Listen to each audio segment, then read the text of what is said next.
Hello friends, welcome to खुशी education. कैसे हैं आप सभी? उम्मीद करती हूँ बढ़िया होंगे। आज का जो क्वेश्चन है वो हमारा 10 में चैप्टर 4 यानी कि हमारा नया चैप्टर होगा अनुवांशिक एवं जैव विकास, जिसमें हमारी 10th क्लास होगी, जो कि मोस्ट इंपॉर्टेंट क्वेश्चन है फ्रेंड्स। इसको वीडियो को आप लास्ट तक जरूर देखिएगा, तभी आपको पूरा क्वेश्चन अच्छे से क्लियर हो जाएगा, क्योंकि ये क्वेश्चन रिपीटेड है। जैसा कि यहाँ पर लिखा गया है 24, 23, 21 इतने सनों में ये पूछा गया है। आप चाहे तो प्रीवियस ईयर क्वेश्चन पेपर देख सकते हैं, ये मोस्ट इंपॉर्टेंट क्वेश्चन है। तो चलिए स्टार्ट कर लेते हैं। मेंडल के नियम क्या है, उचित चित्र के माध्यम से स्पष्ट कीजिए। और इस तरह से पूछा गया है ये क्वेश्चन, मेंडल के वंशागति के नियम का वर्णन कीजिए। तो हेडिंग डालते हैं सबसे पहले आंसर में, मेंडल की आनुवांशिकता के नियम, मेंडल्स लॉ ऑफ इनहेरिटेंस। तो चलिए आंसर में लिखेंगे, मेंडल के अपने प्रयोग के आधार पर 3 नियमों का प्रतिपादित किया।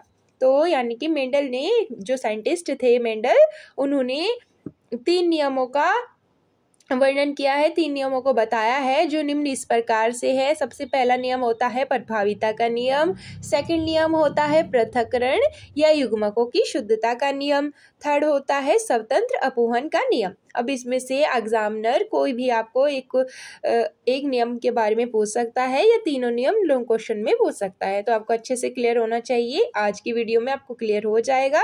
तो सबसे पहले समझ लेते हैं प्रभाविता का नियम, लॉ ऑफ डोमिनेंस। तो इसमें देखेंगे, इस नियम के अनुसार, सबसे पहले लिखते हैं इस नियम के अनुसार, जब 2 परस्पर अलग विपरीत लक्षण वाले पौधे के बीच क्या कराया जाता है, संकरण यानी कि क्रॉस कराया जाता है, तो केवल एक लक्षण वाले ही गुण प्रदर्शित करते हैं।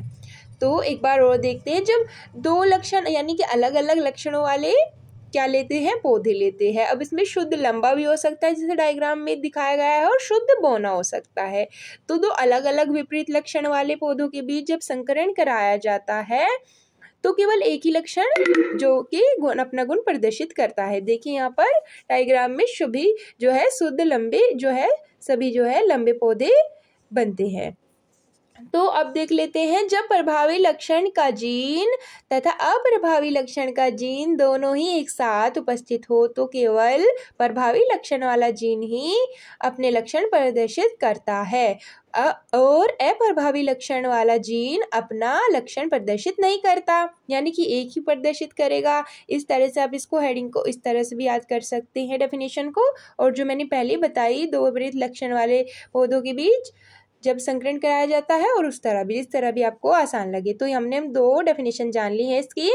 तो अब देख लेते हैं, जो डायग्राम है उसको ही हमने यहाँ पर लिखा है, जब शुद्ध लंबे तथा अशुद्ध, जब शुद्ध लंबे और शुद्ध ही बौने पौधों के बीच संकरण कराया जाता है, यानी कि क्रॉस कराया जाता है, जैसे डायग्राम में है। आपको इस तरह डायग्राम भी बनाना होगा एग्जाम में।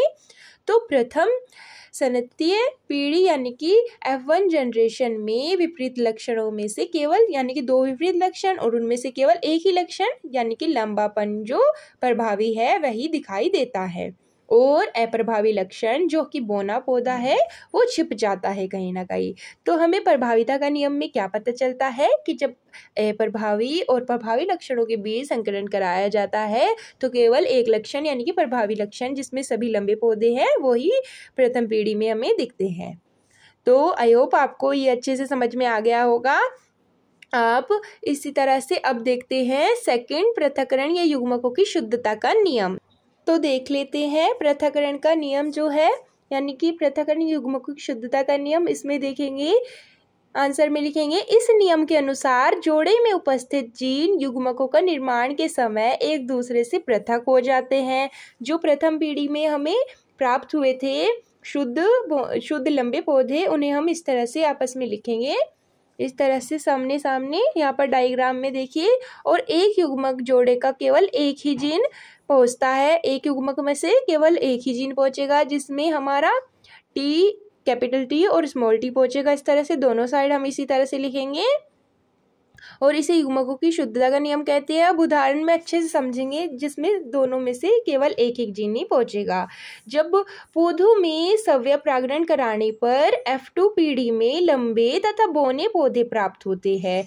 F2 पीढ़ी में क्या प्राप्त होते हैं, लंबे और बौने दोनों प्रकार के पौधे प्राप्त होते हैं। देखिए यहाँ पर डायग्राम में जिस तरह की हमने टी, कैपिटल टी और स्मॉल टी के साथ आपस में यहाँ पर संकरण कराया, क्रॉस कराया, तो क्या प्राप्त हुए, जिसमें हमें शुद्ध लंबे और शुद्ध बौने, यानी कि जो कैपिटल टी होंगे वो हमारे शुद्ध लंबे होंगे, और जो कैपिटल टी और स्मॉल टी होंगे वो संकरण लंबे होंगे, ठीक है, और जो स्मॉल टी होंगे वो शुद्ध बौने होंगे। तो आगे देख लेते हैं, इन पौधों का जीनोटाइप अनुपात 1:2:1 का होता है। यहाँ पर आपको दिख ही रहा है, शुद्ध लंबे कितने हैं, वो 1 है, और संकरण लंबे कितने हैं, वो 2 है, और शुद्ध बौने कितने हैं, वो 1 है। तो इस तरह से इनका जीनोटाइप निकाला गया है, क्योंकि युग्मक निर्माण के समय तुलनात्मक लक्षणों के जीन कैपिटल टी तथा स्मॉल टी पृथक हो जाते हैं, और इनमें केवल एक ही जीन युग्मकों में पहुंचता है। इसे ही हम पृथक्करण का युग्मक का नियम कहते हैं। तो आई होप आपको ये अच्छे से क्लियर हो गया होगा। एक बार डायग्राम में देखते हैं। देखिए, कैपिटल टी और स्मॉल टी जब ये प्रथम पीढ़ी के हमें पौधे प्राप्त हुए थे, जिसमें हम प्रभाविता के नियम में देखे थे, तो आपस में इनका क्या कराएंगे, क्रॉस कराएंगे। सबसे पहले इनके जीन्स जो है कैपिटल टी और स्मॉल टी को अलग अलग कर लेंगे, और फिर इसके बाद आपस में इनका क्रॉस कराएंगे, जिसमें हमें क्या प्राप्त होते हैं, शुद्ध लंबे और शुद्ध बौने और संकरण लंबे पौधे प्राप्त होते हैं। तो अब ये अच्छे से क्लियर हो गया होगा फ्रेंड्स। अब देख लेते हैं स्वतंत्र अपवहन का नियम। तो देखते हैं, इस प्रकार के संकरण में जब किन्हीं 2 या 2 से अधिक कारक युग्मकों के लिए 2 जोड़ी विपरीत प्रभावी लक्षण वाले पौधे के बीच संकरण कराया जाता है, तो केवल एक लक्षण वाला जीन दूसरे लक्षण को प्रभावित करता है। यहाँ पर करती है या नहीं करता, वो डिपेंड करेगा किस पर, जो प्रभावी लक्षण होगा। तो देख लेते हैं, जो गोल पीला और झूरीदार हरा, यहाँ पर हमने जैसे बीज लिए हैं, गोल पीला, ये किसका, मेंडल ने किसके पौधे पर किया था, मटर के पौधे पर। यहाँ पर एमसीक्यू में आपसे पूछ सकता है कि मेंडल ने आनुवंशिकता का नियम किस पर किया था, तो मेंडल ने मटर के पौधे पर अपना लक्षण यानी कि अपना प्रैक्टिकल किया था, प्रयोग किया था। तो देखते हैं कैसे बीज थे मटर के, तो वो थे गोल पीले और झूरीदार हरा, इस तरह से आए थे। तो गोल पीले को हमने कैपिटल आर और कैपिटल वाई से रिप्रेजेंट किया है, और झूरीदार हरे को स्मॉल आर स्मॉल वाई से रिप्रेजेंट किया है। इस तरह से जब इनका संकलन कराएंगे तो आपस में क्या हमें मिलेगा, capital R capital Y small Y, जो कि गोल पीले को रिप्रेजेंट करता है। आगे हम इन्हीं का द्वितीय पीढ़ी में यानी कि सेकेंडरी यहाँ पर इसमें जनरेशन में यहाँ पर क्या होगा, दोबारा से इसमें सव्य संकरण होगा। देखिए यहाँ पर दिख रहा है, जैसा कि यहाँ पर शो हो रहा है। तो इसमें कैसे कराएंगे, कैपिटल आर का इस कैपिटल वाई से इस तरह से यहाँ पर, और capital R small R capital Y और स्मॉल आर स्मॉल वाई, इस तरह से यहाँ पर रिप्रेजेंट होगा। फिर हम बनाएंगे पुनेट स्कार, जो कि मोस्ट इम्पोर्टेंट है, जो कि बहुत इजी भी है। आप एक बार समझेंगे तो आपसे बनाना आ जाएगा।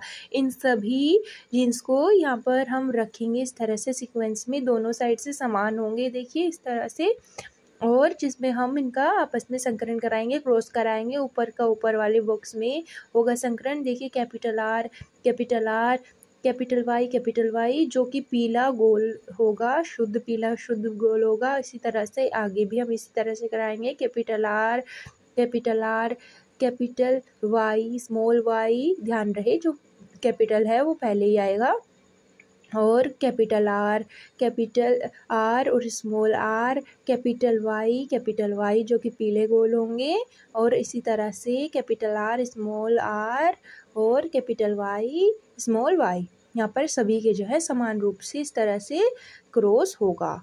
तो आप एक ही समझ लीजिए, सभी आपको इसी तरह से करने होंगे। तो अब यहाँ पर फिनोटाइप क्या है, यहाँ पर फिनोटाइप इनको काउंट करके ही लिखते हैं कि कितने यहाँ पर किस तरह के बीज हमें प्राप्त हुए हैं। ये गोल पीले जो है 9 हुए हैं, आप यहाँ पर काउंट भी कर सकते हैं। गोल हरे जो है वो 3 हुए हैं। इसी तरह झूरीदार पीले जो है वो भी 3 है, यहाँ पर आप काउंट कर सकते हैं। देखिए नीचे की ओर पाए जाने वाले झूरीदार पीले जो है वो 3 है, और झूरीदार हरा केवल जो 1 है, जिसे मैंने ग्रीन से ही रिमार्क किया है। अब इसी तरह से जीनोटाइप को हम सिंपली काउंट करते हैं इस तरह से लाइन वाइज, यहाँ पर 1:2:2:1 4 और 4:2:1 1:2:1 इस तरह से आया है यहाँ पर। आप इन्हें देख भी सकते हैं। तो आई होप फ्रेंड्स आपको तीनों जो नियम है, प्रभाविता का नियम, पृथक्करण का, युग्मकों का, शुद्धता का नियम और स्वतंत्र अपोहन का नियम जो है वो अच्छे से क्लियर हो गया होगा। तीनों नियम को हमने एक ही वीडियो में डिस्कस किया है, जिससे आपको अलग अलग क्लासेस ना देखनी पड़े, कम टाइम में आप सभी चीज़ें अच्छे से समझ सके। तो अगर आपका कोई भी डाउट रहता है तो आप कमेंट सेक्शन में पूछ सकते हैं। अगर आप हमारे चैनल पर फर्स्ट टाइम विजिट कर रहे हैं तो हमारे चैनल को सब्सक्राइब कर सकते हैं, अपने फ्रेंड के साथ शेयर कर सकते हैं और मिलते हैं नेक्स्ट वीडियो में। तब तक के लिए take care, bye bye friend, thanks for watching.